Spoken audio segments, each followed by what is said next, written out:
y llevar a la formalidad a una parte importante de contribuyentes durante los últimos años. El problema es que el simplificado, básicamente el régimen tributario simplificado consiste en pagar un impuesto unificado bimestralmente, cada 2 meses. El problema es que para pasar de ahí al régimen tributario general, la brecha es muy alta. Entre pagar una boletita bimestral, que ahora se puede pagar incluso con QR, a pasar al régimen general tributario, donde tienes que pagar IVA, IT, IUE, planillas, presentar formularios, 2 formularios por mes, IVA e IT, es muy complicado. Entonces, las condiciones son tan propicias como para que la gente esté dispuesta a asumir el riesgo de quedarse en el sistema tributario simplificado, a riesgo de que le pase lo que le pase. Esos incentivos son tan altos que prefiere asumir ese riesgo a subir al régimen tributario general. Entonces, lo que nosotros proponemos es generar nuevas condiciones dentro del sistema tributario que permitan que la transición entre el simplificado y el general sea más llevadera. De alguna forma, es lo que se propuso con el régimen 7. El régimen 7, EDG para emprendedores, era básicamente un peldaño intermedio que permitía transitar del régimen tributario simplificado al régimen tributario general. Esta reforma tendría un especial impacto para todos los emprendimientos digitales, emprendimientos en general y emprendimientos digitales que estén en etapa semilla y etapa temprana. Por otra parte, proponemos un periodo de gracia en el impuesto a las transacciones. El impuesto a las transacciones básicamente lo que hace es gravar con el 3% los ingresos brutos de las personas.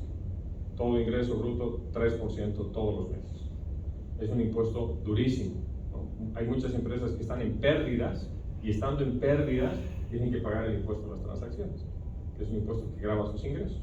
Entonces proponemos un periodo de gracia en el impuesto a las transacciones, particularmente en los emprendimientos que están en etapa semilla y expansión. Esto básicamente lo que va a hacer es beneficiar el flujo de caja de los emprendimientos. La tercera propuesta trata de la inclusión de mínimos no imponibles en el impuesto a las utilidades, de las empresas. Básicamente establecer que, así como existen alícuotas adicionales para las empresas grandes, obligación de pagar más impuestos de los que pagan, mínimos no imponibles en el impuesto a las utilidades para quienes están en una situación de emprendimiento. Es decir, un mínimo que permita que no paguen impuestos hasta que superen un cierto umbral.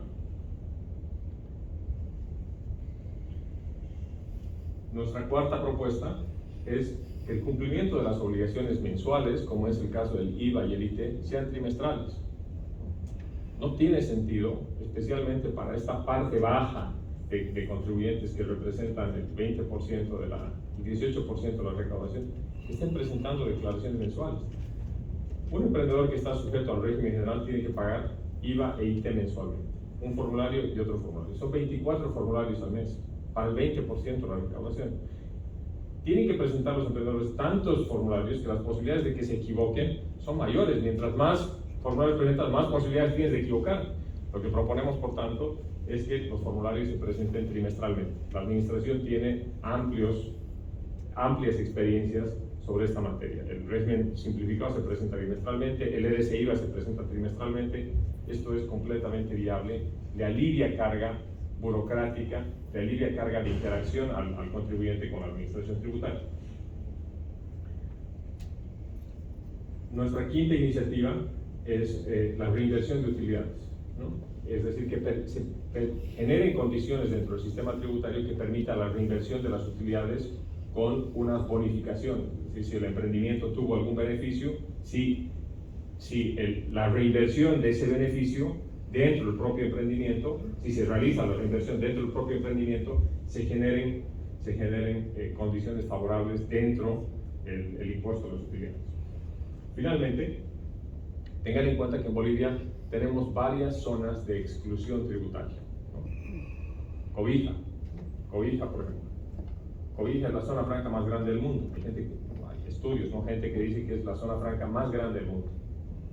A lo mejor merece la pena generar un marco normativo que permita que los emprendimientos migren a Cobija, que se emprenda desde Cobija, una zona de exclusión específica, que los emprendedores vayan a Cobija. En Europa está pasando esto, los emprendedores, los youtubers españoles están yendo a Andorra, porque en Andorra tienen las mismas condiciones, pero un régimen tributario mucho más flexible, y con esto se están beneficiando. A lo mejor se puede repensar las zonas económicas especiales que actualmente tiene Bolivia, que son el Alto, Oruro, Potosí, Cobija, para repensarlas en un contexto de generar condiciones para que los emprendedores migren a estas zonas y emprendan desde estas zonas.